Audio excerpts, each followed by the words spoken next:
exercise, is to drive. In my mind, when I look at that money, I'm seeing it in form of bags of cement. Everything is going to come at the right time and it's going to come naturally. The blogger actually visited me and I was like, bro, you visited the one why? But then we all know where we come from, we know where we are going to. I know the sufferings of I and my dad waking up at night to go and pick snails in the farm. During the day, we'll go to plantations just to pay my school fees when I was in high school. And I'm going to use this as a little tip to everybody. Once more, you're welcome on the Danie A. Bami podcast here on the Value Talks, where we turn to have real conversations with a lot of people in the industry, those who've taken it from grass to grace, especially people you have to hear from. And believe me, the guest of today is someone you really want to hear from. Is an award-winning person in his domain. I will not want to introduce him that much, but I call his name. Believe me, is the person you've been longing for. And today we'll be having a real conversation because our guests happen to have had diverse experience in different domains of life. Today, with me in the studio is Big Jim. It's Big Jim. You know the other name, I don't want to call it because now you have the way you want us to pronounce it. Is it Fuchor or Fuchor? So you ask them. Okay, the name is actually Fuchor. Okay, Fuchor. Past, present, future. I always say that. Oh. Yeah, it's an honor to be here on the Value Talk show tonight with you. Yeah, you're welcome, and we are really happy having you for this particular conversation. In your bio, you talk about being in Fumban, in Fumbot. Yeah. Yeah. So you speak Bamon? Actually, I don't speak Bamon. The only thing I got from living in Fumbot is actually a good mastery of French. So for Bamon, I just know basic stuff like how they greet, how they do stuff, but not really the language like that. Oh, so greet the Bamon man out there. Let's get it. Sha, and then they'll respond Pokeri. Okay. So to all our Bamon viewers, at least you know, Fuchor here has been in your domain. He's been in Fumban and did a lot of work. Fumbot. Okay, yeah, Fumbot. I keep saying Fumban. Yeah. Fumbot and. Talking about your being in Fumbot and the kind of activities you did there, is it part of what shaped you to become who you are today, or is parental brought up? Okay, so my life has been, jumping up and down. So when I started in Fumbot, I started class 1 to class 5 in Fumbot. Then I came to Boya where I started class 6 to form 5. Mm-hmm. Left Boya, went back to Fumbot because of the Anglophone crisis. Continued with the lower seed and up seed, then came back to Boya for university studies. So my experience in Fumbot was mainly during my schooling days, primary and high school. And see, when I left high school, it wasn't really part of my vision. In fact, it wasn't even in my mind to be a blogger or something like that. So actually, all my experiences are not really, my experiences back in Fumbot are not really connected to what I'm doing today. Yeah. But now, in your line of experience today, what is it that shaped you to be this kind of? Because you're an analyzer, the way you look at things is different. When you have to give an opinion on a particular subject matter, the way you dissect it, is there anything in your upbringing that made you to be that much in touch with letters or how you look at things? Okay, I think that question is a bit different from how I became a blogger. The question is more focused on the inspiration or the idea behind how I blog, how I do the work. Yeah. Okay, so naturally, I'm someone that I love appreciating people. I'm someone, even in real life, I hate getting into issues with people. I'm that kind of person to apologize even when I know deep within me that I'm not the cause of the problem. So I'm that kind of person that likes to create an environment of peace. Even in the family, I'm known as that person to step in and make peace whenever people are feuding. So that also reflects in my line of activity online. I get to appreciate people's efforts When I see an artist releases a song, for example, I don't immediately go into saying, okay, what kind of lines are these? What kind of words are these? I think of the input, how much energy they spend, because I've been an artist myself. I know how much energy, how much money people spend into releasing projects. So sometimes, if I have a little criticism to make about a project from an artist, I just message them privately. I'm like, okay, bro, I really love this, but if you would have touched this would have been better. But online, the goal is just to push it, to push that positive image. So I like being positive about things naturally. Yeah, so I actually took that from my mom because that's how she is too. Okay, now it speaks a lot on your perspective, the perspective you take online. Because when one reads your post, like reading a long thing is really difficult for a lot of people. Yeah. But now the way you put it from one step to the next makes one to want to read, and the angle to which you put your write up is really, really interesting. But I'm talking about you being that kind of a person that loves appreciation, centers it all. You're like, okay, no, this work was a very good one. This person invested a lot of time into the craft. So why not give him some appreciation in one angle or the next? Yeah. Exactly. And I'm sure you've had a lot of appreciation pertaining to just that particular angle of appreciation you've given people online. Yeah, exactly. Because come to think of it, normally the normal behavior, the normal online behavior is to criticize, is to drag. So there are a lot of people who are already doing that. I just decided to be that person who is going to make a difference. I wanted to be that person that every time an artist is tagged on my page, they expect to know, okay, I'm about to feel good right now. I wanted to be that person because there are a lot of celebrities, a lot of entertainers that are even scared to come on social media because they'll find someone here dragging them maybe about an outfit they put on. But I wanted to be this person who only talks, positively about entertainers. And sometimes people tell me hypocrisy, but I'll be very honest with you. You realize that it's not every topic that I actually hop on. It's not every song that I talk about. If I personally feel this is nonsense, I would better not talk about it than to talk about it and criticize. Because I'm also very conscious of the idea that one thing being unpleasant in my ears does not automatically mean it's whack. There are people that could actually like it. So yeah, I try as much as possible to not be that person who is going to come and pump in something that's going to cause someone to be dragged online or whatever. Yeah, and just the perspective and what you've explained right now also gives another line to blogging. Because now you're trying to say, okay, because this thing did not really sound well to you, does not mean that the entire world is feeling same as you. So why not leave it for the person that enjoys the song or whatever craft has been invested time into to enjoy that particular thing than you just going out there and shouting? Exactly. Yeah. So I see now from where the flame and the different angle to this had to come. You're a young person a lot of people admire out there. And in your saying, you say, if the billing becomes too high, you run. Why do you run? Come again with that question. That, for instance, if you're dating a girl, for let me put Ah, it to that okay. perspective,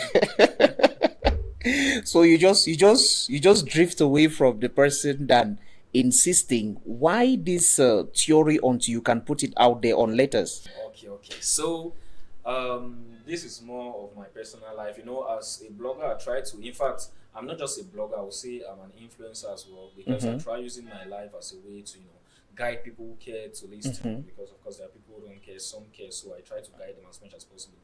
So I remember I put out that post when I was like trying to talk about my journey, because a lot of people, they will sit down in their rooms and they are like, a lot of people are doing this blogging. There are a lot of bloggers. Why is it that this person seems to be excelling so much, this and that? So I try as much as possible not to only show them how I make money from blogging. Of course, I put that out a lot so people can actually understand. Because even my mom, when I joined this stuff, the rate at which I was able to generate income, my mom came to my place and she was like, she's scared, it fear, the money they so because they're in Fumbod, but for some side they always call scammers they crochet. That's the word she used. So you should say you know be the crochet. So I didn't bother. I understood because it's very normal for someone to feel that way, especially when you don't understand. So I picked up my phone, showed her the different procedures of how people get to me for promo, how they pay. I showed her transactions, how I'm able to make money. I went to Facebook, showed her how this content that has been paid for, this is it that I've uploaded, showed her about monetization, how it goes on, how much I'm able to generate from there. So I always take out time to explain to people. Now, making money is one thing. Of course, there are a lot of bloggers. When projects get to me, there are a lot of bloggers that I contact so we can work together. Making money is one thing, keeping money is another. And I'm very happy that naturally I have this lifestyle that permits me to save a lot of money. Like me stepping out this evening, all thanks to Passion TV, Value Talk Talks. Show might be like the only time I'm stepping out this particular week. I'm naturally not the kind of person who enjoys going clubbing. It's not like I condition myself. No, I naturally don't like it. I don't even drink alcohol. I don't smoke. I'm the kind of boring person at parties. If I even go for a party, few minutes, I'm already feeling like going back home. I love my room so much. So I try to make people to also understand the kind of lifestyle that I live. The kind of, despite the fact that I'm able to generate a lot of money, how humble I try to live. Currently, I live in one room very comfortably. I'm still young. I'm not married. My stuff can fit in it. I live in one room while pushing bigger Your stuff can projects. fit in it. Voila, while pushing bigger projects. Yeah. So me making that phrase that if a lady tries to overbill me, I run. It was just to show people how I try my best as possible to stay away from things that could potentially distract me. Saving is something that for me is very easy, but I've realized that for a lot of people it's very difficult for them to save. They keep carrying responsibilities, things that they keep attaching themselves to things that will pull money away from them rather than trying to flee from them. So I've really mastered that lifestyle that permits me to cut down my expenditures, and that's how I'm able to do big things. Yeah. So what do you think is that particular attitude that framed you? Because you said saving to you is very easy, but you've discovered that a lot of people turn not to be able to like it to them is like, okay, let's go to a school on how to save. So what's it that you think is that particular attitude that shaped you as a young person that permits you to be, because we've heard a lot of stories relative to you, money and the rest are the investment you're putting forth. Yeah. Okay, the first thing I will say thank God, because the mindset of even leaving your house to go to a club. There are people who find delight in that. Okay, I was in the club today, and I flop table, and I buy drink. As in, they praise people for that in clubs, and they find pride in it when they are entering into all these snacks clubs, and hype men are like calling them go. They find, but one thing about me is I don't even find interest in stuff like that in the first place. Naturally, like I told you, I don't drink alcohol, so I don't even find even all this beer. I don't drink stuff like that. I only drink juice, and now I'm doing my little dieting now, so I'm not even taking any of that. So I feel like a lot of people have. I didn't grow up in this. My dad doesn't drink too. My dad doesn't drink. My mom doesn't drink. So I have this upbringing around people that don't live that kind of life. They don't go to club. They don't do this. They don't do that. So it's very easy for me to master that lifestyle as well. Like I told you, even when I succeed and force myself to go into a club or a snack based on one or two occasions, I find myself wanting to leave. So yeah, but again, like I said, it's natural. It's not like something that maybe I used to do, then I try to discipline myself to stop. No, I didn't even have the mind for it at all. But I feel like there are some people, even if that's the kind of life you live, with discipline, you can achieve such. There are guys who find it very easy. If a lady writes them and tells them, bro, I need to buy the latest iPhone, they prefer to borrow, even if they don't have, as in they can borrow to satisfy that lady. But me, I don't really care. I don't do that for ladies. But one man, strong hand, you understand? And it has really helped me a long way. I discuss with friends, and someone tells me the latest iPhone 16, I bought it for my girlfriend. In my mind, when I look at that money, I'm seeing it in form of bags of cement or blocks. That's how I see things, and it really helps me a lot. Yeah. Wow. Is quite a mentality, and I think the shaping of not taking alcohol, not doing that, which a lot of young people are actually inclined to, because with your lifestyle being a kind of a bling bling, because the kind of work you do right now is something that needs a lot of shoshu. When you're coming into an environment, people expect to see they expect there's this kind of pressure. I think, are you subjected to explaining yourself every time to people the reason why you are simple? So yeah, that's a very good question. So I have this belief. I always have this belief that everything is going to come at the right time and it's going to come naturally. Just a few days ago, I was hosting a movie premiere for the movie Abakwa, and the suit I wore, I myself, I was shocked at how I was looking. I attended Caro's movie Mm-hmm. premiere recently. The way I was dressed, in fact, most of my recent outfits, especially this year, when I Mm-hmm. look at them, I'm like, wow, isn't this how Kiss Daniel dresses, all of that? But mind you, I don't buy those things. Most of them, let's say, okay, a brand is going to tell me, Mm-hmm. like the suit I wore at Lycée Abakwa movie premiere. Yes. The person who does it, Danie Casuals, he contacted me and he's like, okay, he would like to dress me. Or what he Mm-hmm. wants me to do is give him a shout out when I'm making the post so people know, okay, that is his work. I also have Julio Fashion here. I Mm-hmm. collaborate with him a lot. Sometimes it's like, bro, take this good product, tell the world about Julio Fashion. So you see, before I used to dress I could go in an environment where everybody is putting on suit. I know it's hot, but then I didn't feel like it was a necessity at that time. I would put on my casual outfits and then I will not really care to explain anything. Because caring to explain means you're already stopping yourself from even doing that in the first place. Mm-hmm. So trust me, I've never really felt that pressure. If I felt pressure, like you said, I would not even be living in one room. Because someone will be like, I want to come and visit you. A blogger actually visited me. I was like, bro, you stay for one room, why? You're living in an apartment, this and that. But then we all know where we come from, we know where we are going to. I know the sufferings of I and my dad waking up at night to go and pick snails in the farm. During the day, we'll go to plantations just to pay my school fees when I was in high school. I know all of those struggles. So now that I'm able to see this money, I'm not going to spend it anyway because I want to impress people who don't know where I come from. Yeah. Yeah, which means that you actually could, let me say, walk hand in glove to your father with the knowledge that this one is for the purpose of your fees. Yeah. Wow. And the pressures living in a single room, like you've explained, I mean, is that one now becomes a serious one Yeah. for the almighty future. Exactly. But then that's why sometimes too, people sometimes, showing off a little helps people to understand who you truly are. Because if Mm-hmm. I just come and be like I'm living in one room, then nothing else, statement ends there.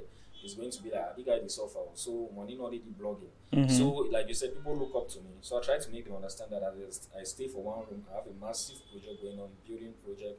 That's because living in one room helped me to save, helped me to economize. When I started, I was living in an apartment in at Mayo Street. I Mm-hmm. think I was paying like 70K a month in that apartment. And I remember paying one time, I was it how many months that I paid 800,000 at once.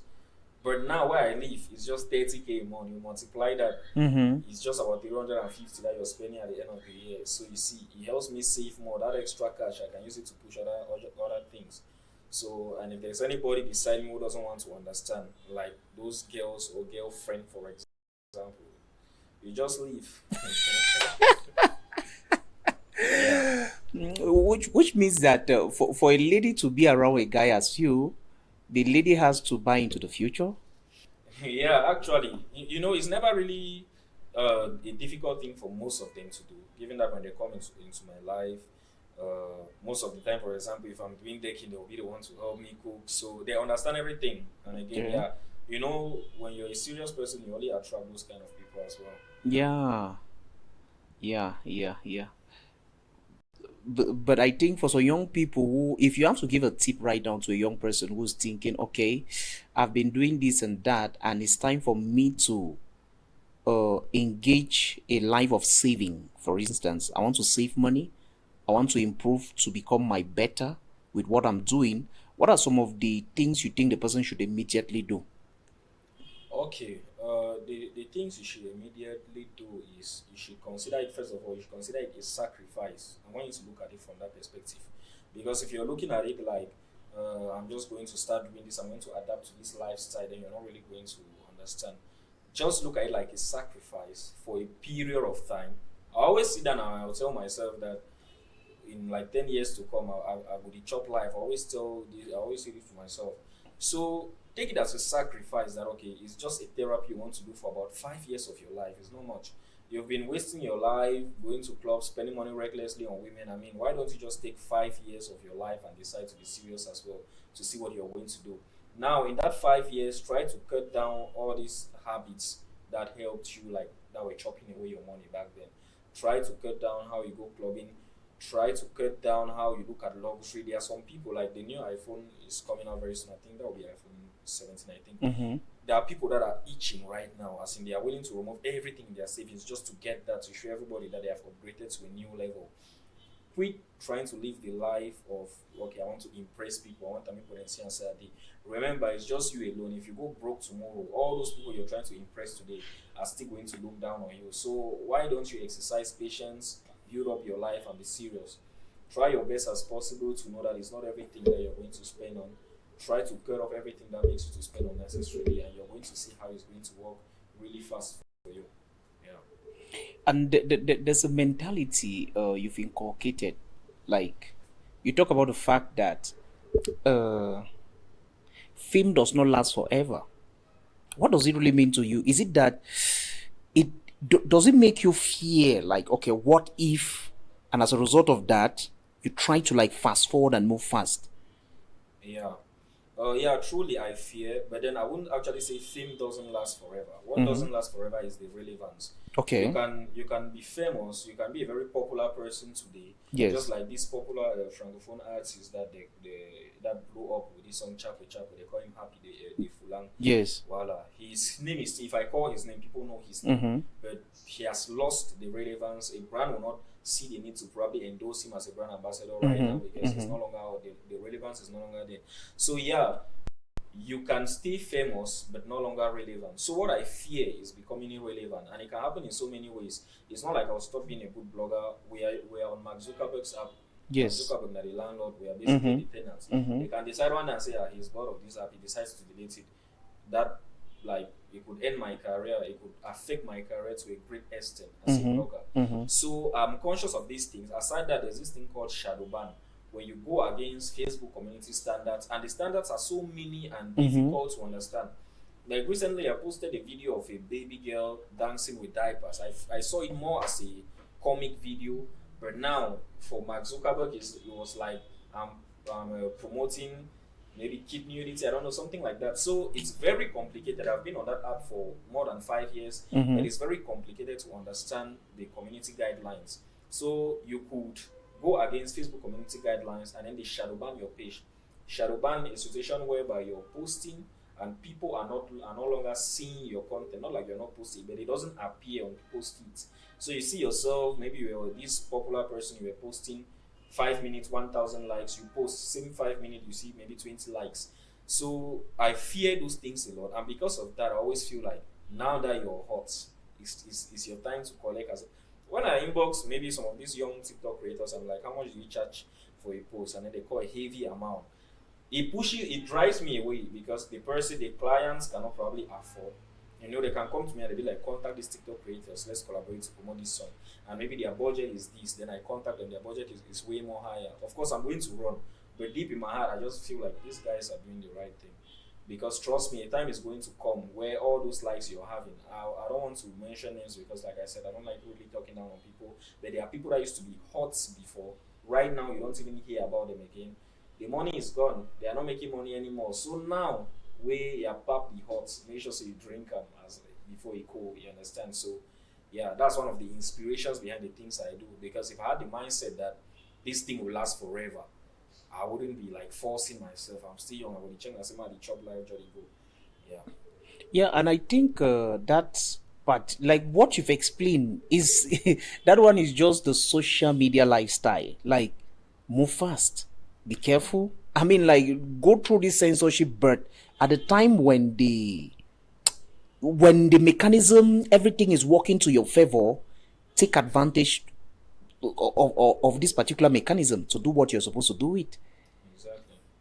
When I see artists come out on social media to cry that they need help, they need public support, when I see entertainers do all of that, trust me, it's really funny to me, because I know very well that when they were popular, they could make enough.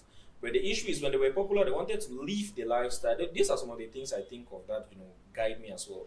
When they were popular, they wanted to live the lifestyle of popular people. If you invite them to Passion TV, they'll probably, rent a car somewhere to say they should pull up in a vehicle so they should know they are big. They'll go to a boutique, rent fashionable dresses to pull up looking like a star. They'll want to live in the most fancy apartment. They want to wear the most fancy stuff, get the most fancy phones. So they felt like that money will keep coming. They forgot to invest. And now they are relevant. Their fame is still there. Their name is still popular, but the relevance is no more. Young artists are no longer contacting them for collabos. Brands are no longer contacting them with deals. And now they're on social media begging. Not ever sorry them all, at least not that way.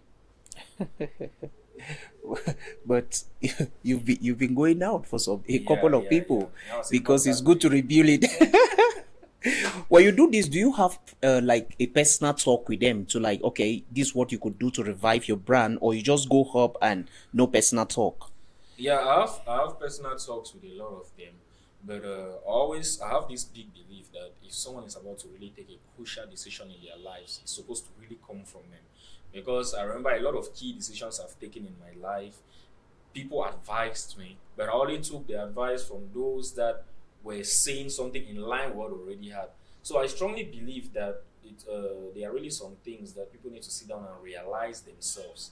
Of course, I always talk to them, but I'm not like trying to do some solid follow up because in my mind I'm like, if this situation has not taught this person a lesson, then they should just be like that. Something else is going to teach them.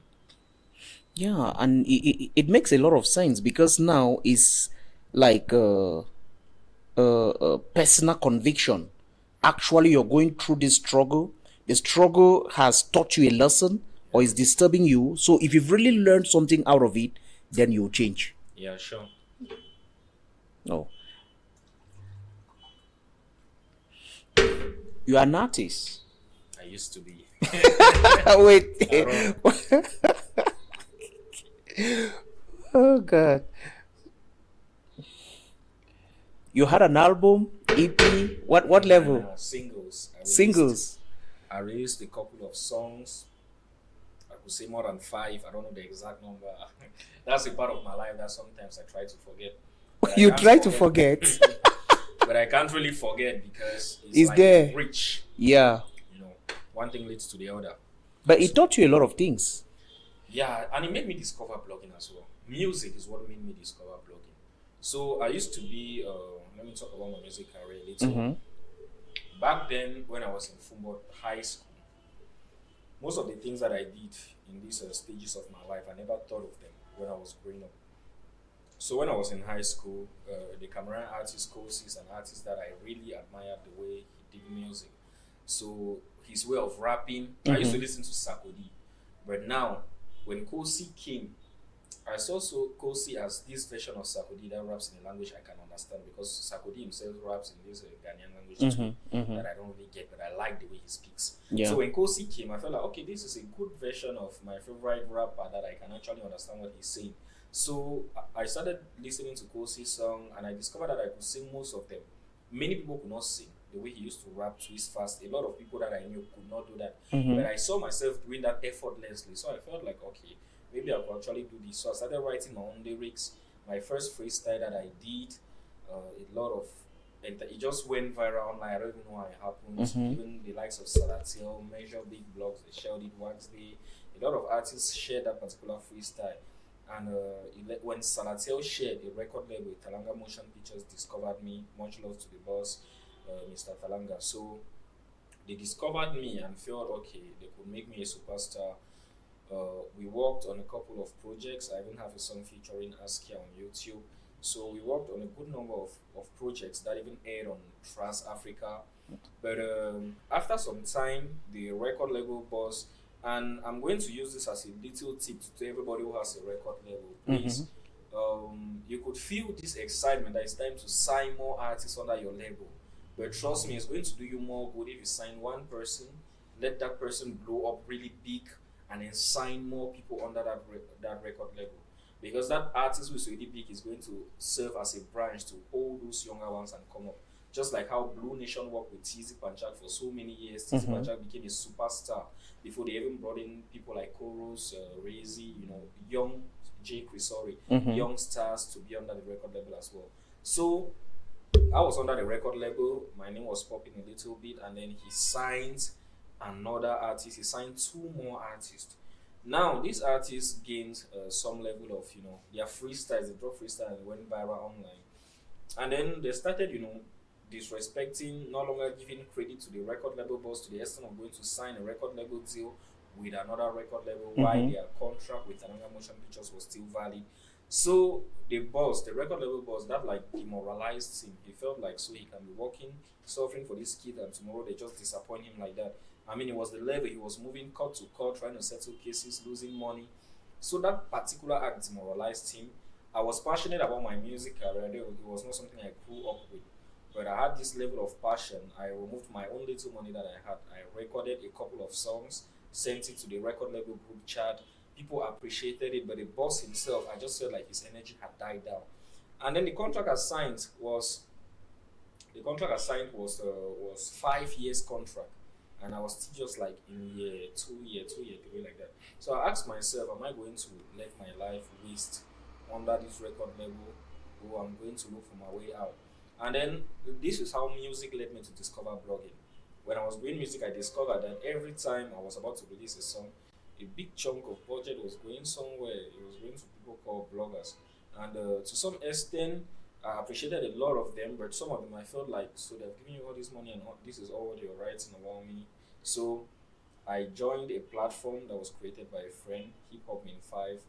I joined it as an anonymous, meaning people didn't know who was running the platform, but I was the one.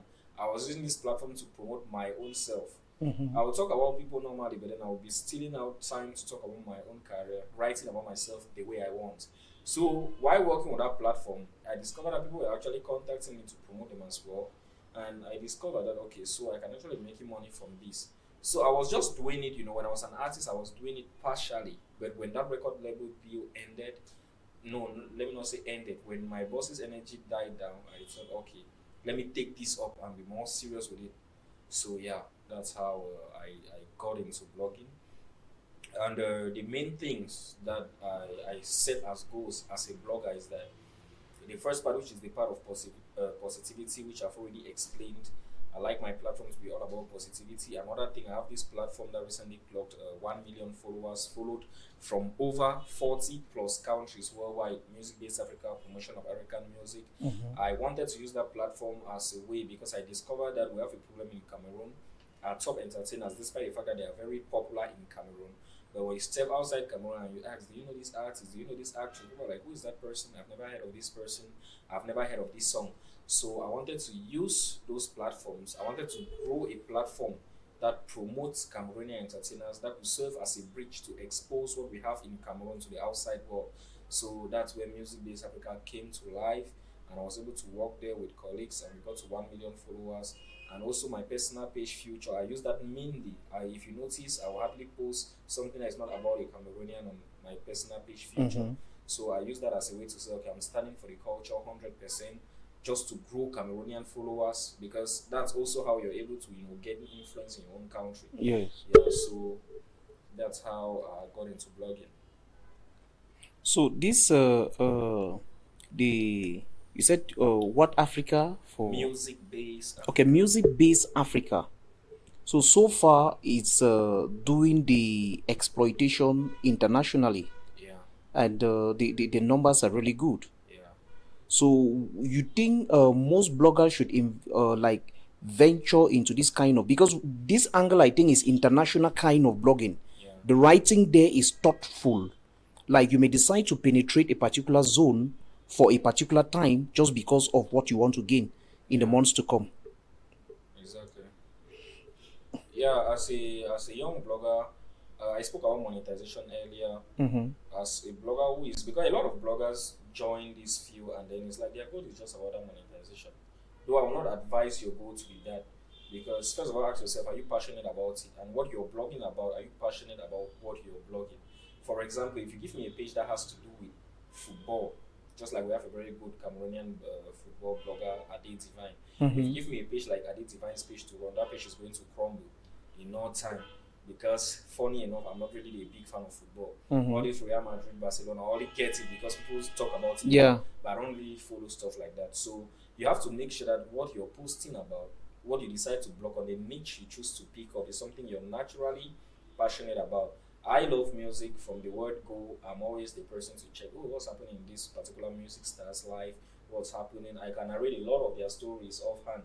So that's naturally something. You understand that by being a blogger who talks about music, it's not even like a job. It's just like you're having fun and somehow making money in the process. So, like I was saying, for those who come into the field and their goal is money, note that Mark Zuckerberg has introduced monetization on Facebook. You can make so much money by monetizing your platform. My page, Music Based Africa, is the only platform I have that is monetized, because The engagements there are really good. I could monetize Future as well, but then there's a misconception that people have about monetization. They feel like it's so much money.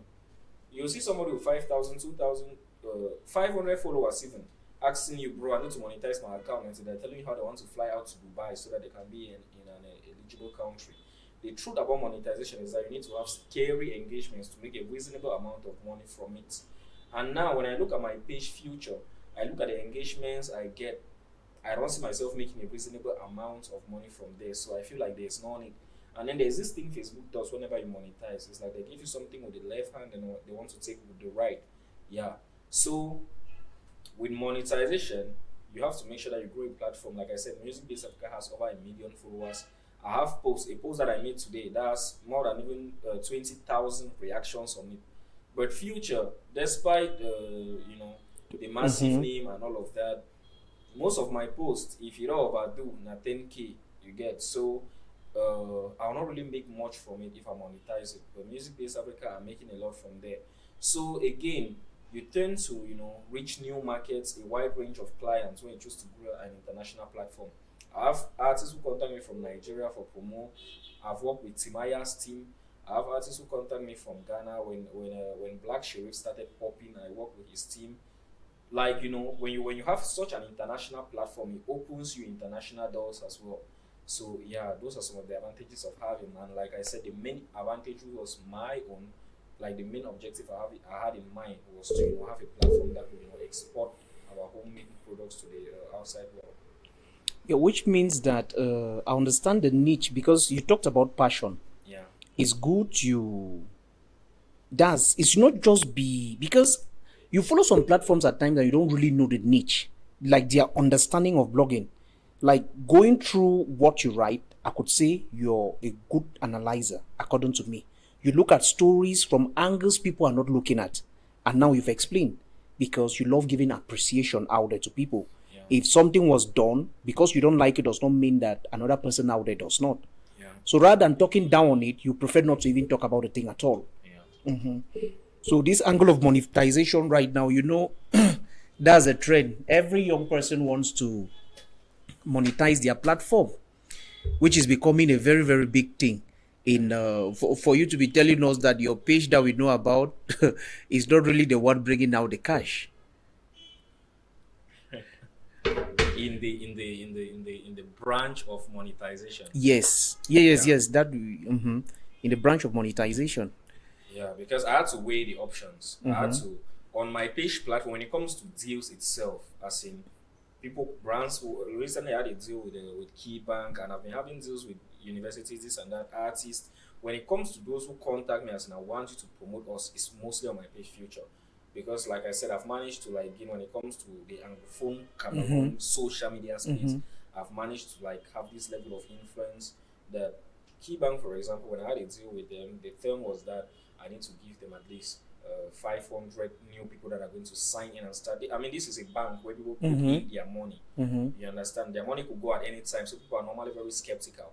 But I had a goal of 500 people in just a month, and it's already more than 500 people. So I could probably say I have that influence in the Anglophone community on the social media space. So yeah, my platform, I decided that since I'm already making money from deals, there's no need going to monetize it, because like I said, once you monetize, it's just like you've bought a tablet for your child at home, or you're watching, in fact you're inspecting that child at a different level, because every minute, any second he could pick up that tablet and hit somewhere. So when you monetize your platform, that's how Facebook is also observing you. Things that they would have maybe likely said, okay, it's fine, you can go with it, they will penalize you for that. So I decided not to take that risk to my personal page. Wow. And now, how do you process things if these people who contact you, you're talking about a bank, people have to go through you, because now I think that's the risks of a brand. Yeah. I actually read it on your blog, decided to take an action, and today I have issues with the action I took with the partner you referred me to. Yeah. So how do you process things because I'm sure at the level of the brand that becomes your problem? Yeah, that's actually a major problem, and you cannot even take it to social media, because obviously, given my position, when I have to, if I say I want to drag somebody, or I want to talk down on something online, it's really going to affect them. Yeah. But this is the thing: talking down on them automatically translates to, it means you spoke about them without investigating, and it means we should stop trusting things you talk about because you don't investigate. So I have my personal ways, but then you can never be too right. Yeah. For example, there is this guy who messaged me, and he's like, he's about to become the Mark Zuckerberg, the next, big thing. And then I was like, wow, what have you created? He sent me the link to an app. It was Finsotech. He said on this app you post, you upload stuff and all of that. So he sent the link. I visited the app. I created my account. I discovered I could post, and I was wow. I saw other people posting because few Cameroonians had joined the app. So with that, I was like, well, what else do I need? Then he told me that there's even an option that is almost like monetization on Facebook, where you could make a reasonable amount of money and then you withdraw. It means they're encouraging you to post by putting in by giving you a reward, which is money from all the posts you'll be making. So I was like, wow, so you've created an app, something owned by a Cameroonian, and then on that app people can still make money. I mean, my first post I saw 35 francs added in my account. So I was like, okay, this is real. So I was excited to announce that a Cameroonian brother has created something like that. So I made a post about it. I discovered a lot of people were floating, entering, they're getting into the app, creating their accounts, posting, money was generating.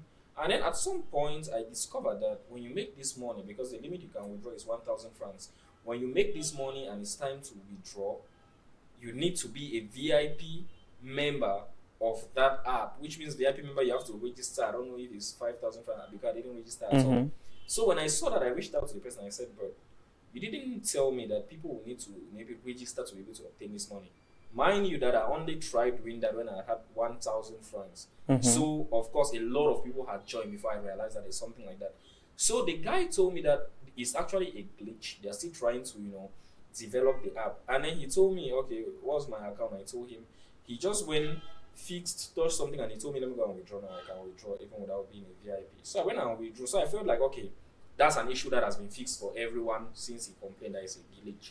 So it was later that I started receiving reports, Fuchor things to take this and that. The app is no longer functioning. We put our money into it. I was like, wait, how come? You guys put your money into it. I remember telling you guys you don't need to put money because from the start, like I said, I didn't know you have to register. So you see, it's a bit very difficult because you can never be too careful, but there are some things that I've decided to completely keep out. Like for example, all this traveling stuff. If you advertise a travel agent or a travel agency and then money goes in the water, it will be a huge amount of money. We're talking millions. Let's say somebody has to go, for example, to India, they have to process their stuff. That's a lot of money. Yeah. So I carry on extra research on such. For a bank like Key Bank, I try to check how long they have been operating, check those that have endorsed them, check the number of users they have, check reviews because of course reviews will always be there. And again, there are people who contact me with all these banks or digital whatever. I just go and search their name on Facebook, and then you see people have been complaining 6 months ago, 2 weeks. I'll just avoid. So I do my latest checks, and trust me, I'm still working to make sure that truly when I put out something, especially with things that have to do with people's money, I'll make sure I do adequate search on it. I think it's a good cautioning you're giving a lot of people who are aspiring for becoming like influencers, because at that level, anything you see, anything you endorse, I mean, like maybe just seated here and having a particular store flash, a picture can be taken of you and you're now advertising a brand unconsciously, which means that these are some of the things which as an influencer you need put in mind, like reading the media law, knowing some of the important things you need to know as a young person. Yeah. You're representing a lot, talking to a lot of young people who are listening to you. There are a lot of caution they need to understand as of the media, blogging, and a lot of stuff. Like, what are some of the restrictions they should be thinking of in relation to the law? Okay. A lot of people are ignorant about that, and that's true. A lot of people are ignorant. That's why you see they can also have the balls to just come online, confidently drag people, confidently make claims about people that they are unfounded claims. So you should know that, of course, people can always sue you for defamation. There's this statement they always make that bloggers are free criminals, because if you have to go into details, there are a lot of things that most bloggers have said online that people just said and they were like, well, let it slide. But if they decided to take it on a serious level, it's going to, really implicate. There are stories that you get and you don't really do research so well. Maybe you heard a story of a man who got his wife beaten, and maybe that was not really it. Okay, like this is a story that surfaced online, and I actually praised the man too, but I didn't make a post. I just like commented on that platform since I could not get much information from the research I did. There is this person. There was this story about a man that a thief tried to steal his bike. He got the thief beaten and burned. I saw that story, and then later I realized that the person that was burnt was actually the owner of the bike. I don't know. So there were a lot of, people were on ground. They were coming up and saying, "What's this? That are you guys praising a thief on social media?" So when I saw that post from I'm not going to mention the blog. When I saw that post, it was going viral. Comments. I actually laughed when I saw that post, and I was like, "Wow, these are the things we want to be seeing. These thieves have been doing a lot." But the person who was burnt was actually the victim. So the family of that victim could see a post and decide to sue you, and it's not going to be easy. So trust me, you really have to research, make sure that you're sure about everything you're putting out. Yeah, you really have to be sure. Especially when you've had a face, and because what you post, people believe. Exactly. Because now, if something happens and I want to know the update, in mine already we have some of the blogs we run to. What's this person saying about this particular thing? Or some people literally write to you to write about something like this is going on. What's your opinion? Yeah. A lot of times, and then again, a popular mistake that we make. This is something a lot of people don't know. This is a very simple popular tip. You could see a photo with a particular caption. You could fact check that photo to discover. They could say something like there's this popular stuff that was happening, and see today, funny enough, maybe those behind them, maybe they themselves believe that story. The same Boma will come off a Palace. That story is totally false. There was never Boma anywhere, and there even a popular photo that went viral of a snake that had swallowed something. Yeah. That photo is actually right from the Philippines. That photo was taken. The very first time that photo was uploaded was taken right from the Philippines. So when you see a photo with a kind of story and you're wondering if this is true, there is a part on Google where it's like you can search an image. You simply search the image, and then they'll ask you different options. Where was this taken? When was this taken? You choose any of the options, and then you can confidently get to know if this particular picture is tied to this particular event or not. An accident could occur in Yaoundé, and then they're sharing photos of maybe a car that is twisted in some way, and maybe that photo was even from Gabon, and then you take it and repost to without knowing. You could actually fact check by simply downloading that photo, going to Google, googling the photo, and it's going to show you where exactly that photo was taken. There's this funny incident that once happened to me. There's this girl who wrote me, Edie try for Troycon, and then she was just so nice, you understand? And then she has been consistently posting a particular photo for long. If Nasa be Mumu, like I said, I'm not be Mumu in the first part, I don't surely send money. I took that girl's photo. I went and did that Google session. I discovered that this is actually an influencer from Sierra Leone. It means that person chatting to me is using a fake account, has created a fake account and has been uploading somebody's pictures pretending to be that person, impersonating that person. Wow. So yeah, that will actually save you from a lot of scammers. There are people who get to me and say, Future, I will borrow you 100K, how far? Tonight, you reply on me. I'll say, woo, when? And then they will send me the screenshot of an account that the name is probably Future as well, has 1 follower, 2 followers, and I was like, nah, that's not me. So you can always do stuff like that to make sure to confirm your information. There are a lot of ways to fact check. Wow. A platform like Twitter, X, called X, if you post an information on X, it's going to show you clearly, how do they call this thing again? There's this, like, under a picture, if they post a picture and say, Ronaldo did this to someone, they call it community note. It's going to immediately appear under the photo to tell you this is false, this is what actually happens. Unfortunately, we don't have it on Facebook. So if you want to verify information, so sometimes just try uploading it on Twitter, and Twitter itself is going to tell you if that information is true or false. So yeah. Well, I think that's a serious information you're passing out there, because like the incident of the Boma, that morning actually I was in Moliko. Like, we are one of the first people who really stormed that particular place, because I was just around MTN that morning, because I happened to have been working there at the time. That information happened. We stood there before about was not up to 10 minutes. The entire Moliko was going down to that place until the gate had an issue. I mean, a lot of things happened there that morning. as a result of this thing we are talking about, I was live. We didn't see anything. But see, today, it's always like, okay, maybe something happened that we really did not know. And imagine the crowd, the thing pulled. Imagine. Yeah. It made waves because I wasn't even in Boya at that time. I was riding from Boya. It made waves up to that level. So yeah, a lot of things happen and people tend to, push. And the narrative that gets out first is going to be the narrative that is going to make waves. And even when the true narrative comes, people will maybe not even want to accept it. Yes. There's this lady too, a very young girl. She's probably still a teenager. She was dragged on TikTok, a Nigerian girl. I'm sure your people too will know the story. The girl who poisons, they said she poisons her boyfriend and friends with pepper soup. Yes. That was a false story as well. My God. She never poisoned anybody with pepper soup. The investigation was done, and it turns out that the boys, they were maybe sleeping in the parlor at night.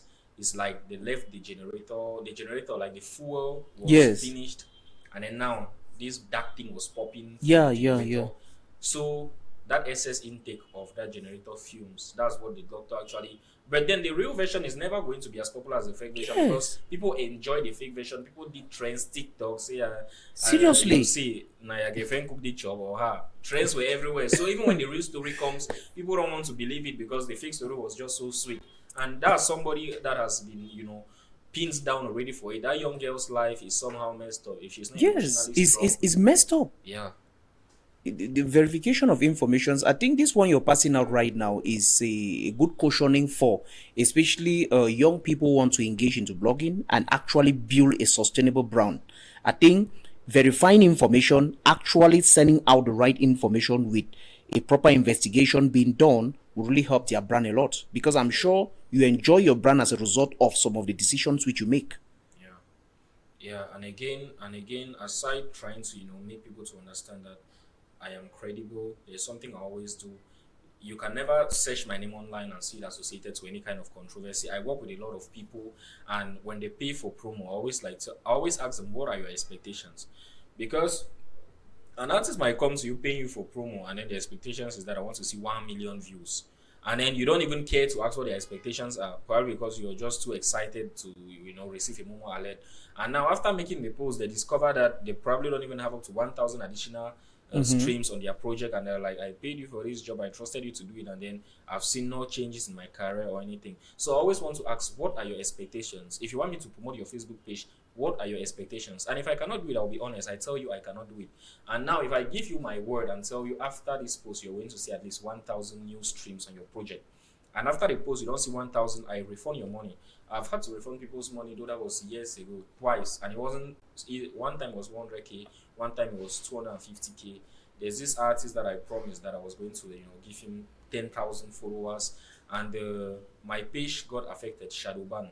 So because of that, my posts were no longer really reaching people. So I could not really influence for his page to get to that number. And he was complaining. I just told him, bro, send your money. I forgot about the fact that I've even given him over 6,000 followers already. I just refunded all the money. Because I don't want someone online saying, oh, I paid the guy for good job, he not doing nothing. So I really cherish my brand a lot, and I try as much as possible to make sure that my credibility always stands.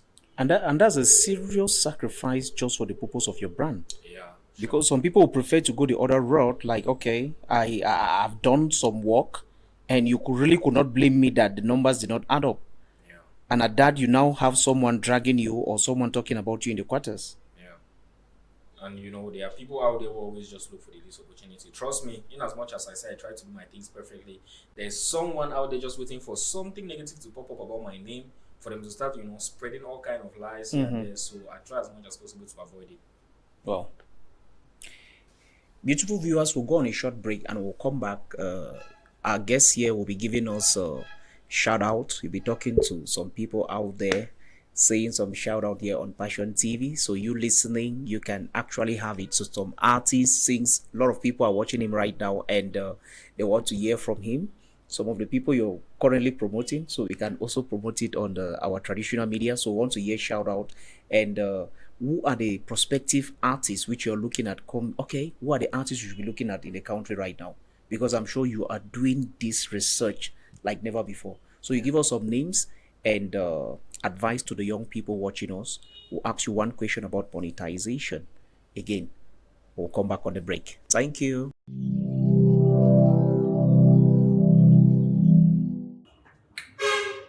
Welcome back. As you know, we've been here discussing with the multi-talented, award-winning blogger in the house, Fuchor, and Big Jim. Which one do you prefer more?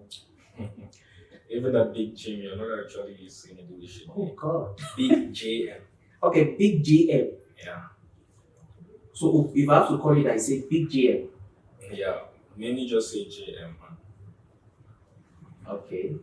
So we are welcome back. We've been having a conversation here where I'm sure you've learned a lot pertaining to online censorship, some of the steps you need to take before considering monetization online, how to protect your brand, to make you understand that the brand is very, very important, making us to understand that there are a lot of people out there still relevant in terms of name, but the substance is gone away.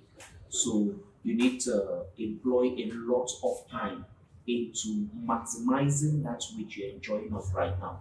As an artist, as whoever, because now this one applies in any field of life. So use the opportunity, use the cash right.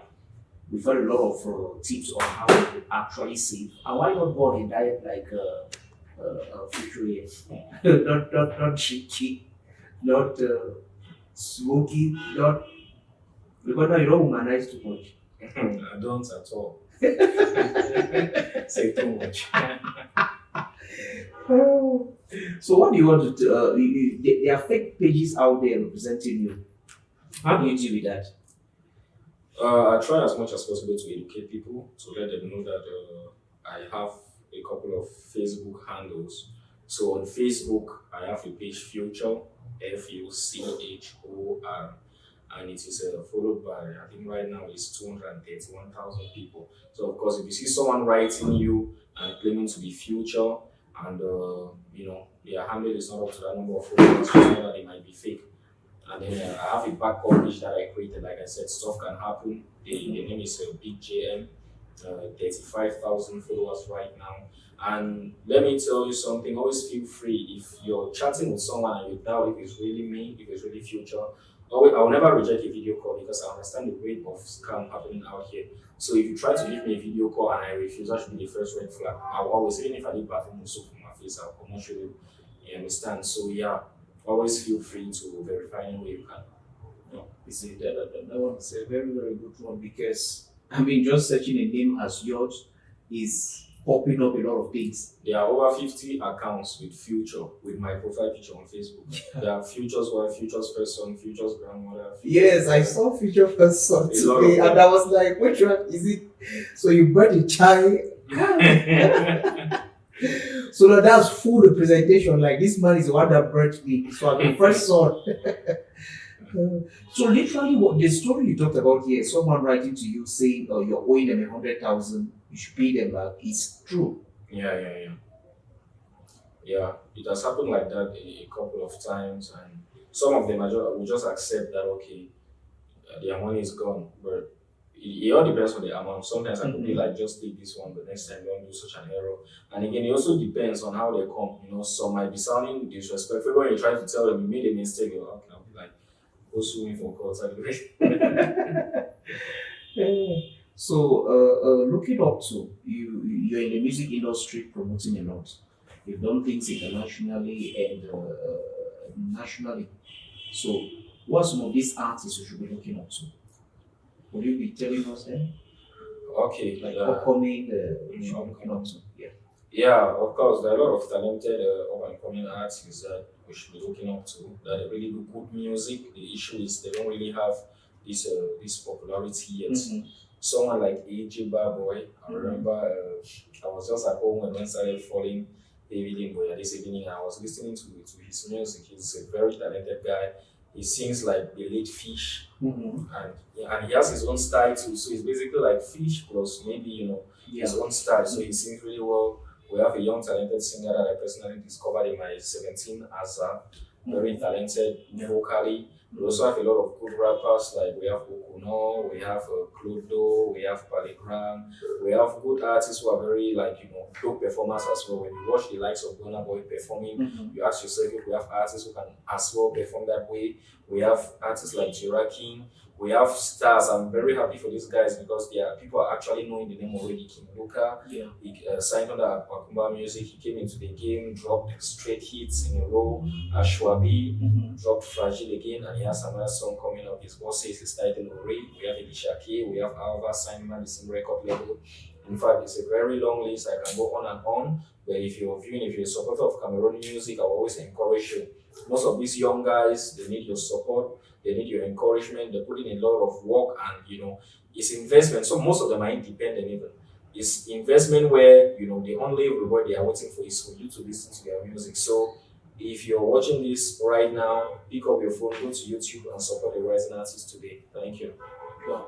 That's a good shout out coming, especially from someone as you. Now you've given a shout out there to these upcoming artists, a few of them because really you cannot call on. If you have to tell them one thing, what will you tell them? Especially those who are still fighting for that spotlight. Okay, to those that are independent, which means they are the ones in charge of their careers, there is no sponsor anywhere. This is what I'm going to tell you. Don't focus a lot on thinking you must shoot the most expensive music videos.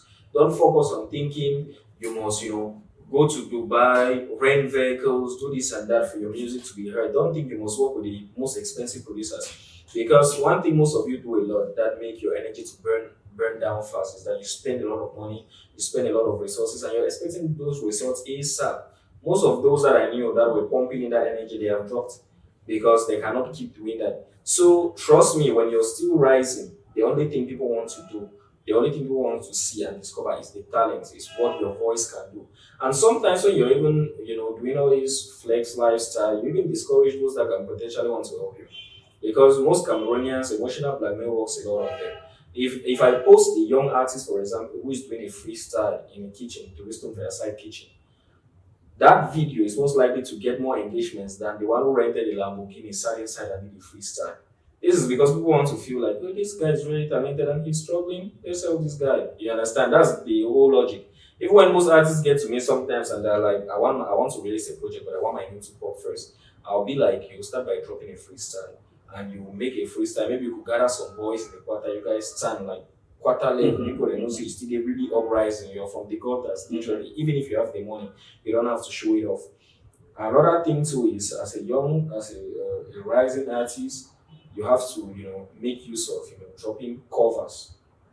For you to get a producer to make a whole new beat and you drop on top, and for you to download a beat of a song that's already very popular. Let's say Kosi has released his recent song featuring what's the name of that song again? Featuring this KS Pro from Cote d'Ivoire. The song is making waves already, almost more than 4 million views on YouTube. What's the title? Can you remind me of that title? It's damn, and I love that song so much. Yes. Okay, you could just download the beats. You understand? You could just download the beat and then you try to drop some lines on it. And of course, me posting and saying young rising artist drops a good verse, a lead verse on Kosi's training song. It puts you in a position where a lot of people want to hear, okay, what did this guy have to say on this song again that we don't know? It puts you in a position where Kosi himself can endorse your work and probably share on his timeline because you did a cover of his own song. You understand? So you should try to make good use of covers. This young artist that I used as an example, AJ Boy, when he came into the game, he was dropping freestyles back to back and he finally got signed under a record label. So your primary goal as a rising artist should be that people should discover what you do, not that people should see lifestyle or whatever. People should discover that you can rap. People should discover that you can sing. I've taken a good example. If I have to post a video of someone pushing truck and freestyling with a good voice, and I post another video of another person who has a very good voice as well, singing from his mansion, trust me, the video of that guy pushing truck is going to go more viral. People want to discover the talents. People need to know that you need support. So don't be in a position where you need support and you want to show that no, you're really there. Yeah, and it makes a lot of sense, especially the angle you took, making the upcoming artists to understand that rather than investing that money into wanting to produce the best song, why not go on Cozy's song? Why not go on this artist's song and this other person? Go do a cover of their beat and whatever. that can fast forward you, because now people will go to your handle and want to see, okay, what has this guy been doing? The name popping up, you being shared. I think that one is just like walking on another person's sweat. He has suffered, so you go enjoy. Exactly. So yeah, normally you have to have good manners as a young artist. You understand that we're in a country where people have a lot of anger issues. People cannot be supporting you and you wake up one day and make some kind of statement. So try to watch your words on social media. I've realized that a lot of young artists, in a bit to trend, in a bit to get people talking about them, they tend to say very funny things. Like there were these guys who blew up one time. Once again, I'm not calling their names. They blew up one time and then they came on social media. They were like, I mean, people were supporting them. Established artists were posting them everywhere. Blogs were posted for free. They came on social media and they were like, okay, those established artists, their time has passed. It is our time now. Are we there now? So you basically speed on those who are supporting you, and then you give out the impression that you are ungrateful, and you cause people to stop supporting you. So truly, you have to respect those that have been there before you. Young artists, they join the industry and immediately they hear that it's about King Kong gang and Boko gang, and they are struggling to belong and they want to show that they are Boko gang. Trust me, the way I do my blogging, for example, nobody can even tell which camp I belong in. If Jovi does something good today, I praise him. I look for even words that are like unbelievable to hype him. If Stanley Eno does something great, I also hype him equally. Kosi does something great, I hype him equally. So people don't even know which camp I belong to, who I prefer over who you get. So you have to be that neutral person as well. You should not be that kind of person that will tell an established artist, you don't hear about the talented guy. Not be the guy they coach me. That's how they sideline you. So, and trust me, what you do to one person in the music industry, what you do to one person, you think you're hurting just that one person, but that what you've done is going to get to the ears of a lot of people. For example, you do something to Cameroonian blogger Fuchor. Fuchor is probably going to share with his colleague Michael Zamani when they are gisting. Michael Zamani will surely share to his colleague Ranzi Kimbi when they're having casual talks. And now you have a reputation of being a proud or disrespectful or rude person, and you discover that people are not helping you, people are not supporting you because of something you thought you were doing to just one person. So it's a whole chain. The entertainment industry is a whole chain. What you do here affects another thing. So try your best to be humble, try your best to be polite, try your best to appreciate those who support you. A lot of young artists, they come online, you drop projects, a lot of people are dropping positive reviews. You forget about it, you don't even reply them. You go and screenshot the comment of that one person who said something that provoked you, then you come and address it while ignoring the love you've been receiving. Try your best to be appreciative as a rising artist. So I'll end there for now. Yeah, I think this is a lot said from someone like you who's exporting music to the world, because now you're also looking at a brand. You don't want to start writing about someone internationally and for the person not to be grateful. Yeah. It's very important. I think, what would you want to say to a young person looking up to you, wanting to become you, for instance, to duplicate the kind of things you do? Some of the caution you give them personally, because I'm sure if you see another part of you out there, you'll be so happy. You're like, oh, you're doing it as me. I just feel like you're another version of me. So what do you have to tell this particular person? Yeah, first of all, I'll tell you, like I've said, I've spoken a lot about lifestyle. I believe those who watch are going to watch that first. So just try your best as possible to be disciplined. Always remember, there's this song Jovi featuring Pascal Young King. I know where I come out, I know where I go. I just want to put smile from my remaining face. That was in Pascal's verse. So please prioritize yourself. The only person you're trying to impress is yourself. The only person you're trying to, you're trying to be the best version of yourself. You're trying to be able to look back and look at where you were in 2019. Now it's 2025. You should be able to say, wow, I've moved on. Don't try to really compete with people, because that's where depression sets in. Don't try to look at someone that has something and be like, okay, I want that as well. Don't try to, measure, be grateful for your wins. The way you should be able to measure your success is to be able to look back and say, okay, I used to do this before, now I am here. Future, I have 230,000 followers. Last year, for example, when I started last year, I was just around 90,000 followers. Last year, when I worked like the 1st of January last year, then I have 221. I have 231,000. There might be someone who has gotten over 1 million, but I don't have to use that as a yardstick to measure my own progress. I have to ask myself, there were people that maybe they didn't even grow from that 90,000 that I was, but now I'm at 231. So find joy in celebrating your only two wins. And again, like I said, save a lot of money, save a lot of money. And if you want to be a blogger, if you're venturing into my field in particular, know that it's a field like you're basically an online journalist. You have to make sure you're updating people 247 on the happenings around the world. As a result of that, always make sure you're present on your phone. You can check apps like X, Twitter, because that's really where the real updates pop. If you want to discover, so in fact, that's where celebrities chat. People who are just on Facebook, they will think that video never interacts with followers, this and that.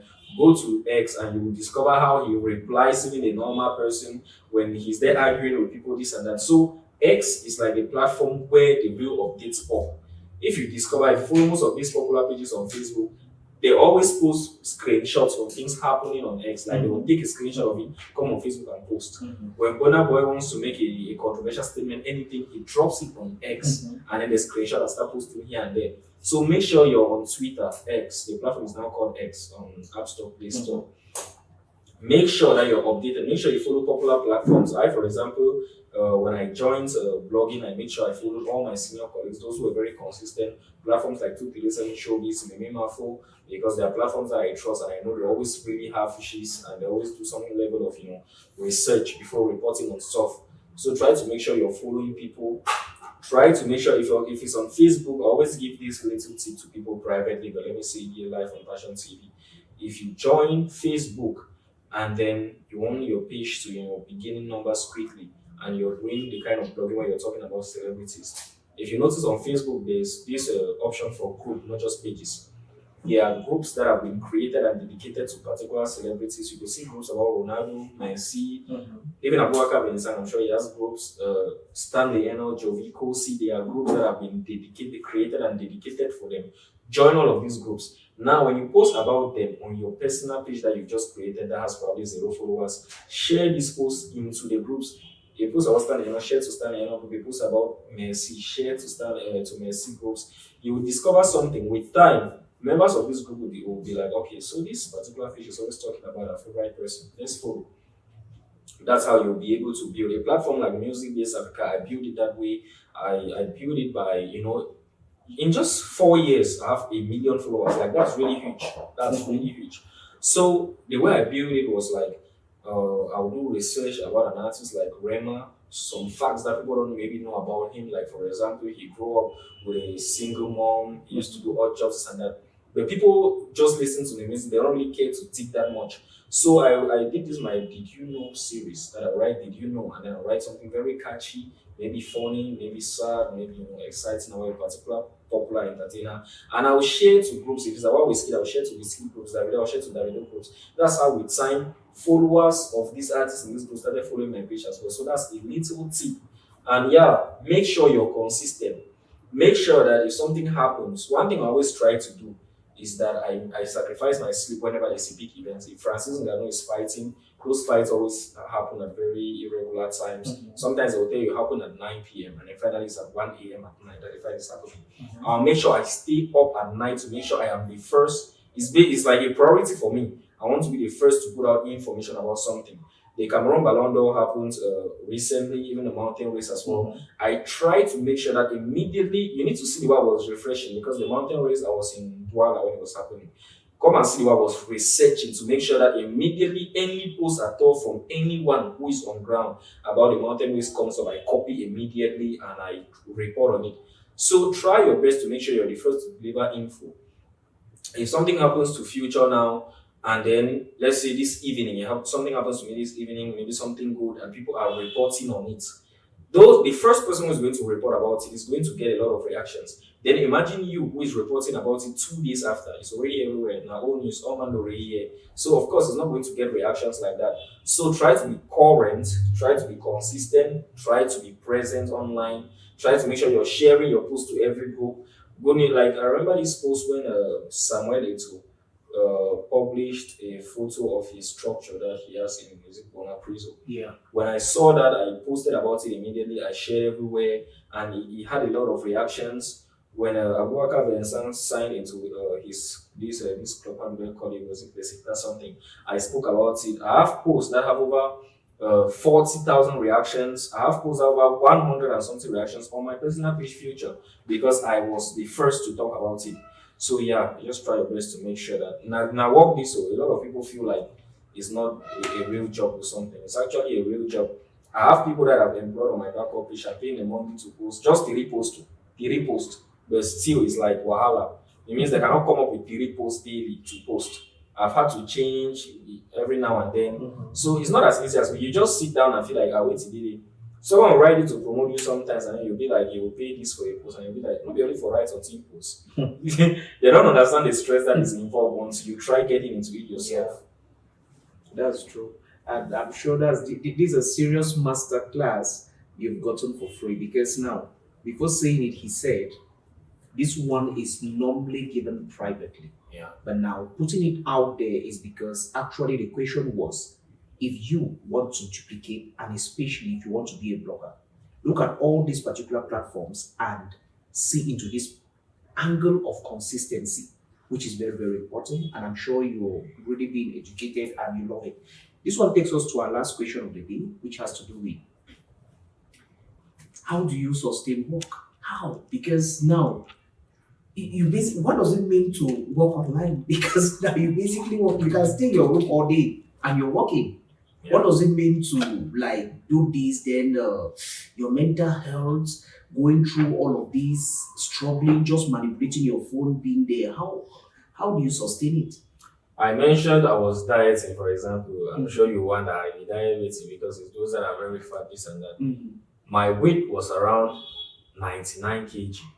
If you know your weight, you probably realize that 99 kg is so much for someone like you. So all of this is because like I'm mostly always in my room on my bed, and I don't really go anywhere. The only time I step out is when I want to get something to eat. And because of that, I was gaining weight at a dramatic rate. I've really cut down. I shared my before and after photo online that day. I was at 99 kg, and now I'm dieting. I only eat once a day at 12 because I'm trying to lose a lot of weight. And I'm currently at 85. I took my weight to that, I was at 85. I was so excited because I was gaining weight. You know, sometimes as a man, it's also important to look good. You should be that kind of person that a brand can also call you to say, okay, rock this our new designer's outfit. Let's show the world what we've produced.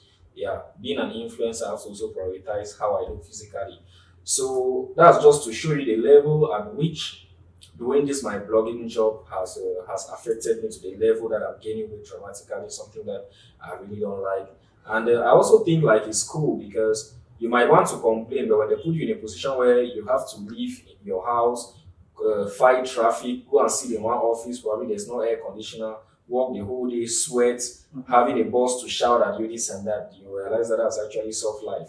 But trust me, to get to that level where you're actually living the soft life and making money by not even stressing yourself, you have to put in work, and that's where the sacrifice comes in. So yeah, the way I cope with it is like I said, I blog on things that I love. Naturally, I love music. I love entertainment.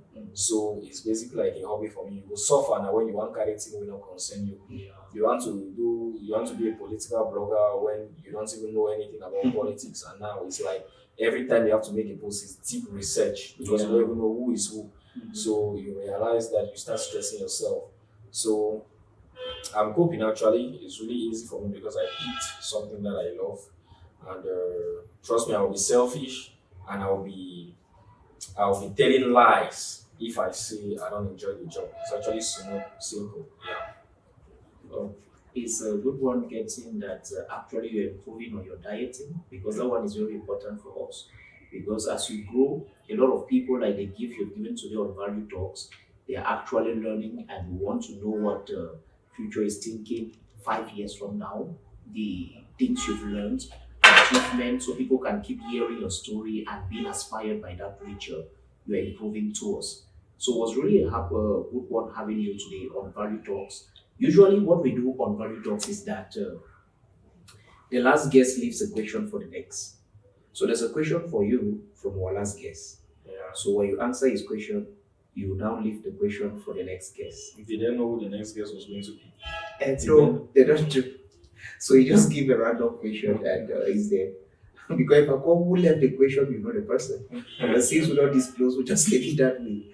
Okay, our last guest left the question of the fact that now today in the world we have a parenting issue. What is it that you think would take one to be a good parent in this particular age we are in right now? You know what the time is. So, what does it take to be a good parent, especially father? As someone who is not yet a parent, Yeah. it's going to be difficult for me Mm. to answer that question, but then I'm going to attempt. First of all, there's something that we should know that time has evolved. Children nowadays, if before, if they say a child is stubborn, they'll say, okay, the child goes and plays outside a lot and comes back late, this and that.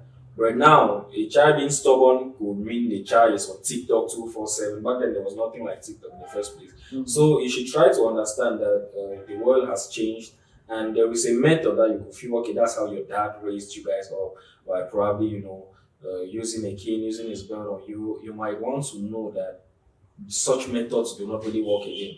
In fact, I know of kids that the more you beat them, it's like you help them become stronger. They get to get used to the cane, and because of that, it's like I beat. Anyways, I'll do it, and they'll beat me. Mhm. And again, I want to let you guys know that an effective method of maybe having to convince a child or talk to a child is actually this personal one-on-one talk where you get to, maybe an in-depth conversation with a child. All this root method, that's old-fashioned. Understand that it's really not going to work. You're going to get the child to hate you. As when the child thinks about you, the child is scared, and obviously that means when you're not around, the child is going to do things that you want them against because there's nobody to question them in that position. So try your best as possible for your kids to view you as friends in a way that something they could get maybe sexually abused. They should see you like someone they could come to maybe share the issue with, not someone they will be scared that okay, he'll pick up a belt and start whipping you. So please, as a dad, especially to your daughters, try your best to be very close to them. Make them feel free to discuss things, even things like sex with you, basically, because there are a lot of baby mamas today. There are a lot of girls getting pregnant out here today because they didn't know some basic things. There are some girls that in their mind they believe that if they have sexual intercourse, once they have had sexual intercourse, the next thing is pregnancy. They don't even know that there's a possibility of maybe taking something afterwards. There are some people that they know if they get raped, the next thing is pregnancy. They don't even know they can visit the hospital, do one or two. So please have these conversations because these are really things that could destroy a home when a girl child, for example, gets pregnant out of wedlock for a random person. But if you have these conversations with your daughter in a way that your child can come up and tell you that someone forced his way and had his way with me today, you can immediately take action.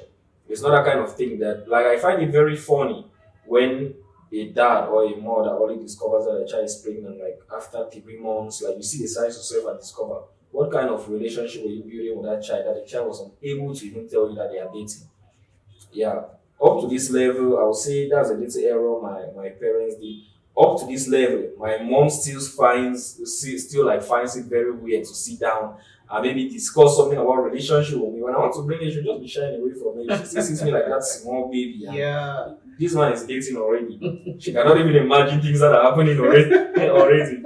So that's the thing. Try as much as possible. Let your kids, if you want to be a good parent, make sure your kids are your friends. But of course, there should be some kind of limit. But yeah, make sure your kids are your friends. Well, I mean that's a serious deep answer from someone who says it's not a parent. Because I'm sure the parents listening to right now, it really helped them a lot. It's like you talking about you not growing up in the eyes of your mom is really technical because I had a conversation with my sister and what she was shouting on me about, I explained it to someone and the person was like, "What are you talking about?" But it's you. I'm like, I'm the kid brother. You understand? So I cannot be as big as what you think. I'm the kid brother, like call me like the fit person behind this person. So whatever you think, I'm still that small boy she's looking at. Yeah. So I'm sure someone out there will be really aspired with your answer because it's really, I mean, because you've cut across onto your bringing that aspect of talking it out with the parents and the rest and the rest and the rest and the rest, which is a good one. So right now is your shot. What will be the question for our next guest coming from you? Yeah, the elections are coming up, so the question I have for the next guest is Mhm. with what happens to me, John Fronzi, Yeah. years back when he clearly won and things were still turned against him. And with what happened to Kamto last year, last year, no, 2018 elections, that year, it was really like painful for me because I was very active, running up and down, even going to polling unit, counting the votes and everything, and even trying to find out from friends in other towns who is leading. Is it Kamto leading in your area? They were like, yeah, it's Kamto who is leading. And then when the results were out, I saw the gap between Pobia and Kamto. I was like, how come? How did Pobia win again over Kamto when everywhere? I wasn't even active online then. It was offline, but even because sometimes someone could be getting so much hype on someone could be getting so much hype online, but it's just online hype because I've probably paid here and there for PR. But it was offline. The power, I could feel the strength offline, but still the votes were really. So the question I have is: do you really feel youth should get up from their seats, go and get their voters cards and vote? Do you feel like those votes actually count? Yeah, that's the question I have. Do you feel like those votes really count? Yeah. Okay. Mr. Future, was a good one having you on Value Talks today, and we'd love to have you again and again, especially based on recent projects you're working on, a lot of things. We want to have you on Value Talks, and when next we have you, sure we'll be having questions and answer because we'll open our lines for people calling in, asking you questions because they want to say, hey, you're the one I see on my feet every day. Because now, if I go on my phone, I'm sure if I start doing this, immediately I'll see you doing something. Yeah. Like you said, you're always there posting. Yeah. So when next we have you, we really want to open up our lines for people to call and ask you direct questions for you to answer them out there. It was a pleasure having you and on Value Talks for this real conversation. Thank you for opening up the free education you give here. I know this is practically what you give for your master classes. When people contact you on grooming or becoming someone as you do this. So we are really grateful here on the Value Talks having you. You're welcome. And as you've heard him, things I've said here are things that I normally give out. I actually like released the book one time and people were buying for this. So that's more reason why you should keep watching Passion TV, keeps following Value Talks because of course you keep listening to valuable talks like the one you listened to this morning. Yeah. Yes. Today on Cam 1, we had Isaac Vanel. Cam 2, we had Goddy Graceman. Cam 3, that doubles as a son, we had Trinity Bess. At the makeup, we had 237 Vicky. Thank you.